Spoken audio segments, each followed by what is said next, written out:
Assalamualaikum warahmatullahi wabarakatuh. Saya Muhammad At-Tagali dari kelas 12 MIPA 5. Di sini saya sebagai moderator sekaligus pembaca materi.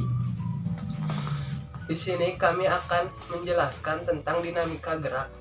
Yang anggota kelompoknya yaitu yang pertama Aditya Apriansah nomor absen 1, yang kedua Hindi Saputra nomor absen 9, yang ketiga M Alun Alamsyah nomor absen 14, yang keempat Maharadia Widaya Muhammad nomor absen 17, yang kelima Muhammad At-Tagali nomor absen 19 saya sendiri, dan yang terakhir Jilan Haidir Akbar nomor absen 36. Poin-poin yang akan dibahas pada presentasi ini. Yang pertama yaitu pengertian dinamika gerak. Yang kedua hukum Newton yang mencakup hukum Newton 1, hukum Newton 2, dan hukum Newton 3. Yang ketiga yaitu berat. Yang keempat gaya normal. Yang kelima gaya tegangan tali. Yang keenam gaya gesekan. Dan yang terakhir dinamika gerak melingkar. Masuk ke pengertian dinamika gerak. Dinamika gerak adalah cabang dari ilmu fisika yang mempelajari gaya dan torsi dan efeknya pada gerak. Pembahasan utama dalam dinamika ialah mekanika klasik yang berkaitan dengan hukum gerak Newton, terutama pada sistem partikel. Konsep-konsep dasar dalam dinamika disusun oleh Sir Isaac Newton. Coba dorong sebuah benda di rumah Anda yang menurut Anda berat. Apa yang Anda rasakan? Jika Anda mendorongnya, mungkin akan terasa berat. Akan tetapi jika teman-teman Anda membantu untuk mendorong benda tersebut, mungkin akan terasa lebih ringan. Mengapa bisa terjadi? Semakin besar gaya yang diberikan, maka semakin mudah akan Anda mendorongnya. Semua yang Anda lakukan tersebut terjadi karena terdapat gaya yang bekerja pada benda. Teori mengenai dinamika gerak ini diterangkan oleh seorang ilmuwan fisika yang bernama Isaac Newton. Terdapat beberapa hukum yang ditemukan oleh Isaac Newton. Hukum pertama, memperkenalkan konsep kelembaman yang telah diusulkan sebelumnya oleh Galileo. Hukum kedua, menghubungkan percepatan dengan penyebab percepatan, yakni gaya. Hukum ketiga, merupakan hukum mengenai aksi reaksi. Newton menuliskan ketiga hukum gerakannya dalam sebuah buku yang terpenting sepanjang sejarah, yakni Filosofi Naturalis Principia Mathematica, yang dikenal sebagai Principia. Hukum Newton 1. Hukum ini menyatakan tentang kelembaman benda. Hukum ini mengatakan benda yang diam cenderung untuk tetap diam, sedangkan benda yang bergerak dengan kecepatan konstan akan cenderung tetap berada pada kecepatan konstannya tersebut. Contoh aplikasi hukum ini adalah meja akan tetap diam sampai ada gaya yang cukup untuk menggerakkan meja tersebut. Contoh lainnya, mobil yang bergerak dalam kecepatan konstan akan tetap berjalan dengan kecepatan konstan jika tidak ada gaya yang diaplikasikan ke mobil tersebut, seperti gas atau rem. Saat mobil direm, kita sebagai penumpang akan terdorong ke depan karena gaya dari rem tersebut. Newton menyatakan hukum ini sebagai berikut. Setiap benda tetap dalam keadaan diam atau bergerak dengan kelajuan konstan pada garis lurus kecuali ada resultan yang bekerja pada benda tersebut. Newton 2. Rumus hukum Newton 2. A sama dengan sigma F per M atau sigma F sama dengan M kali A. Dengan keterangan F sama dengan gaya, M sama dengan massa, A sama dengan percepatan benda. Jadi semakin besar resultan gaya yang diberikan pada benda, semakin besar percepatan yang dihasilkannya. Jadi percepatan benda sebanding dengan resultan gaya yang bekerja pada benda tersebut. Arah percepatan sama dengan resultan gayanya. Hukum ketiga Newton, ketika suatu benda memberikan gaya pada benda lainnya, benda kedua akan memberikan gaya yang sama dan berlawanan arah pada benda pertama.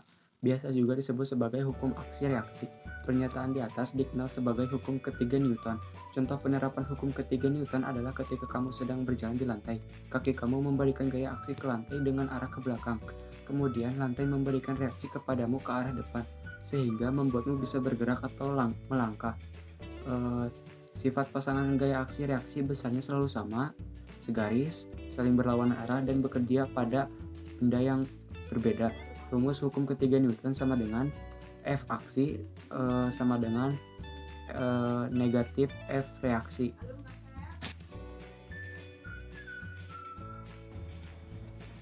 Berat adalah gaya gravitasi yang bekerja pada suatu benda. Akibat gaya ini, benda yang jatuh bebas akan memperoleh percepatan A sama dengan G, percepatan gravitasi bumi. Dengan demikian, berat benda dapat ditulis W sama dengan mg, dengan W sama dengan berat benda, m massa benda, g percepatan gravitasi. Arah dari gaya gravitasi selalu menuju ke pusat bumi, tegak lurus bidang datar. Selanjutnya, gaya normal, yaitu ketika benda berada pada suatu bidang tersebut akan memberikan gaya pada benda tadi yang disebut gaya kontak. Jika gaya kontak ini tegak lurus permukaan bidang, maka disebut gaya normal. Besar gaya normal bergantung pada besar gaya lain yang bekerja pada benda.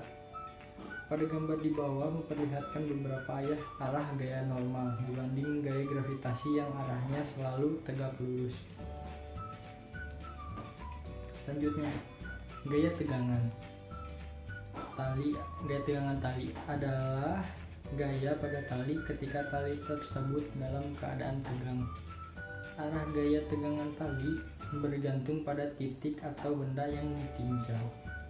Pada gambar A, gaya tegangan tali T yang bekerja pada benda M berarah ke atas dan sebaliknya.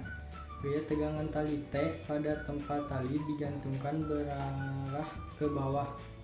Pada gambar B, gaya tegangan tali T1 pada M1 berarah ke kanan, sedangkan pada M2 bekerja T2 berarah kiri.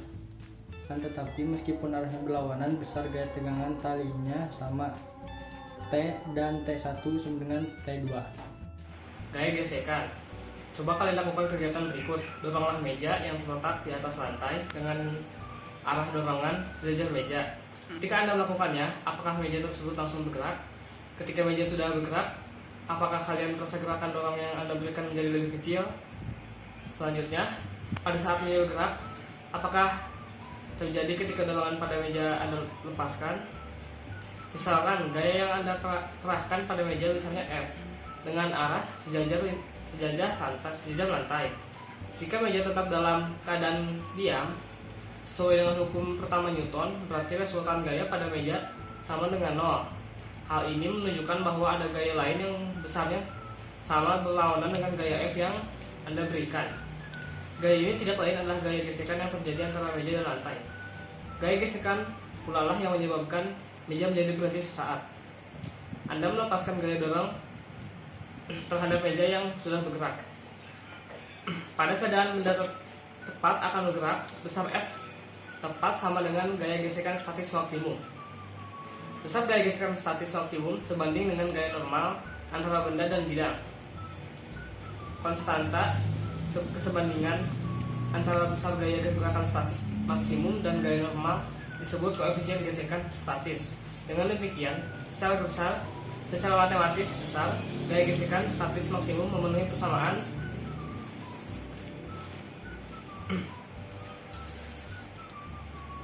Fs sama dengan koefisien gerakan statis dikali gaya normal.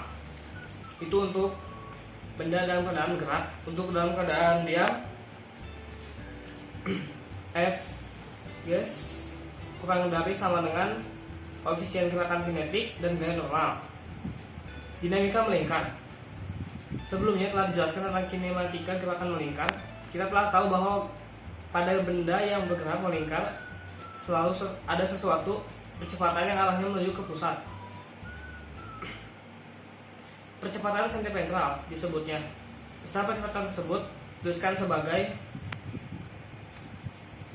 A sama dengan V pangkat 2 per R atau A sama dengan W pangkat 2 per R.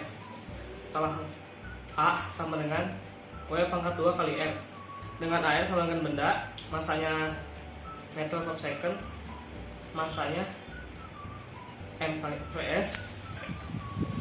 W sama dengan laju sudut benda, dan F sama dengan jari-jari benda. Gaya yang menyebabkan adanya percepatan seri ventral disebut gaya seri ventral dan misalnya ditulis sebagai Fs sama dengan MR sama dengan M titik pangkat 2 per R. Sekian. Sekian pemaparan materi tentang dinamika gerak dari kelompok kami. Kurang lebihnya mohon dimaafkan. Wabillahi taufiq wal hidayah. Wassalamualaikum warahmatullahi wabarakatuh.